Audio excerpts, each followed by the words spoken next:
Welcome to another edition of Chaplain John with Chaplain John Sayers, featuring special reports and interviews with people doing kingdom ministry in Tulare County and beyond.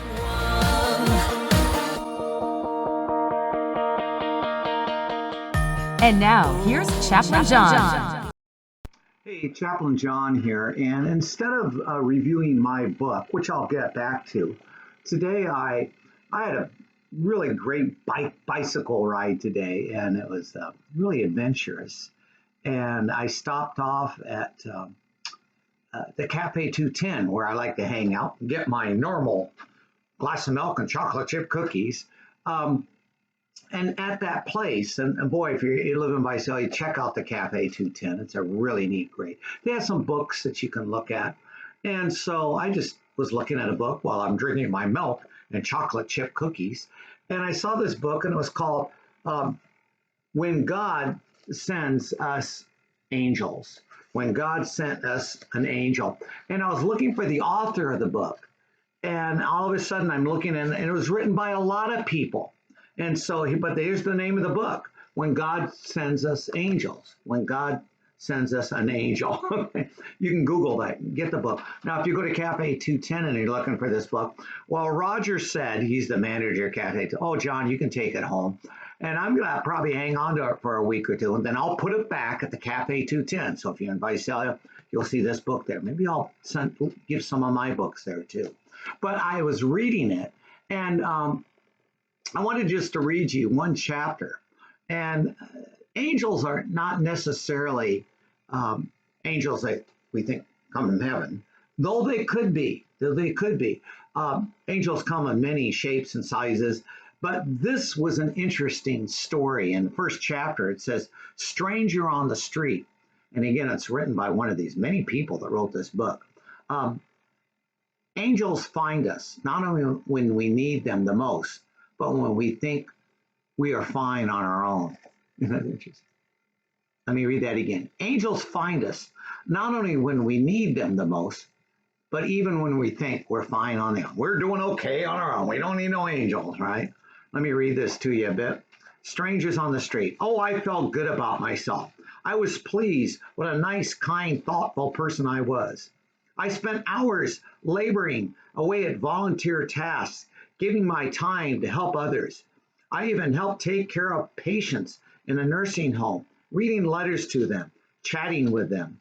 My head was full of self-congratulations. Whoa.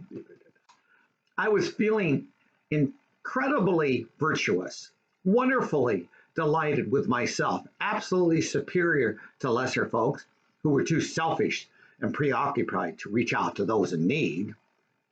Fully absorbed in myself, I scarcely noticed the grubby stranger hitting my way. He aimed straight at me, as I was the only person on the street that day. When I suddenly noticed him, I braced myself. Uh-oh. I could see his filthy clothes torn and stained.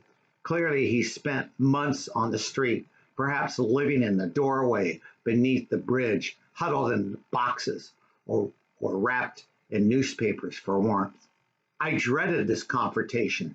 Being approached by a homeless people made me feel immediately uncomfortable. If I gave anyone cash, it might be used badly. Besides, I didn't have much money myself. Every penny is counted. In fact, I was walking home to save bus fare. That's funny. I take the bus, but I was walking home even to save bus fare. When the coins I saved, I could buy myself a little treat, maybe an ice cream cone. I earned a treat. I deserved it. As a stranger approached me, I tensed. It was my money after all. I worked hard to earn it. I had a right to keep what I had earned. I had a right to spend it the way I wanted. I shouldn't be expected to give up my hard-earned cash. Braced and tense, I watched him draw near.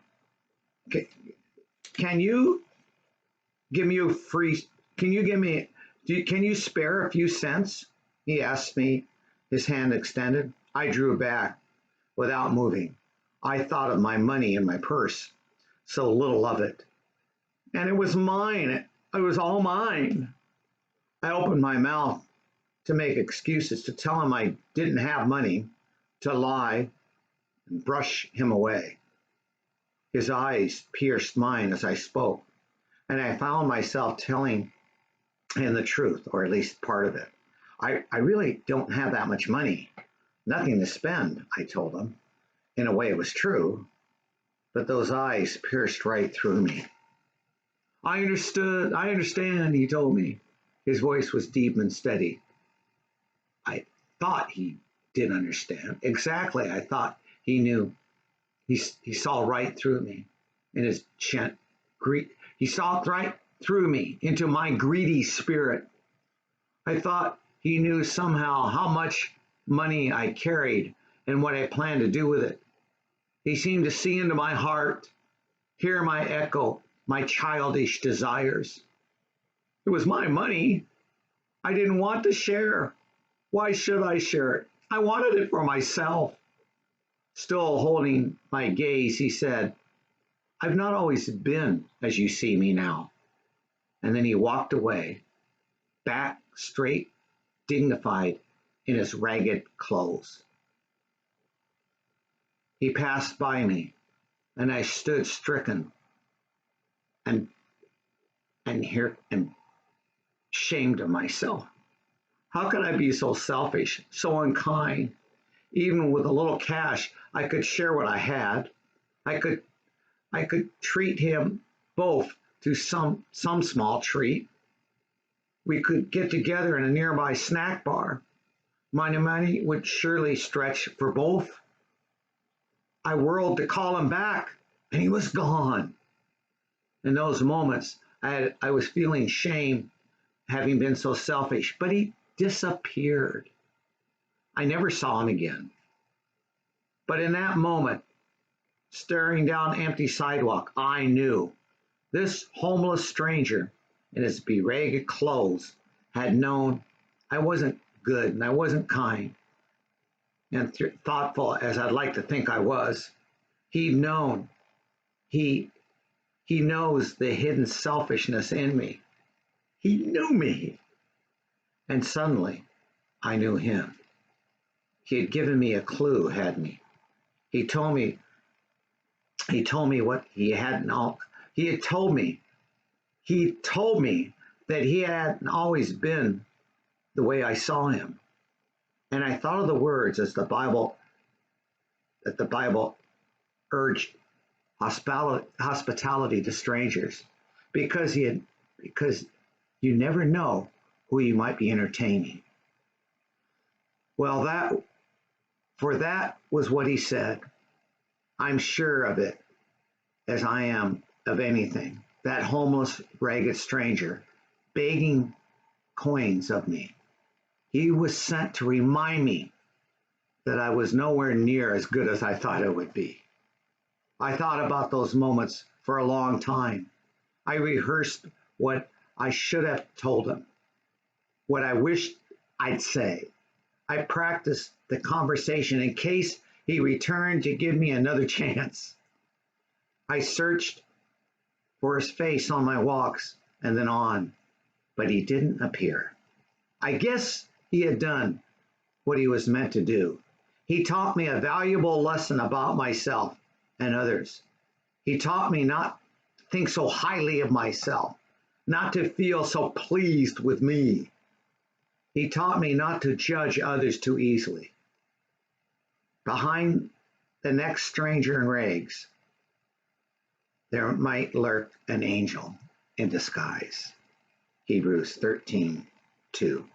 Do not forget to entertain strangers, for by so doing, some people have entertained angels without knowing it. That just grabbed me. Now, but there's some really great chapters, short chapters, and they're not always heavenly angels. God may be sending somebody to you to teach you something about yourself so you can grow. And they are angels, aren't they? I've had too many lessons even lately about myself, God teaching people myself about me, things I thought, whoa, I'm not. Uh, all right, I have a way to end this. When I took my bike and I went to visit somebody else. It's called the Visalia Clubhouse. Got to tell you more about that.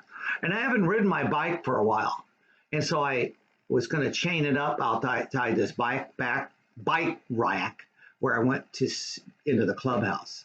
And this old guy, he's riding this bike, and he comes by and says, and I got it all. And he says, "Hey, could you move your bike over a little bit because I'm going to put my bike here?" I go, "Oh, fine." And I said, I haven't ridden my bike in a while, and so I'm chaining it up. And yeah, it's kind of new. So this is how you chain. He goes, "Well, no, let me tell you how you should chain up, because if you leave it that way and you're going to go in 5 minutes, somebody will rip your bike off. Don't chain it up that way." And he showed me how to chain up my bike. So really they couldn't rip my bike off. I didn't know that.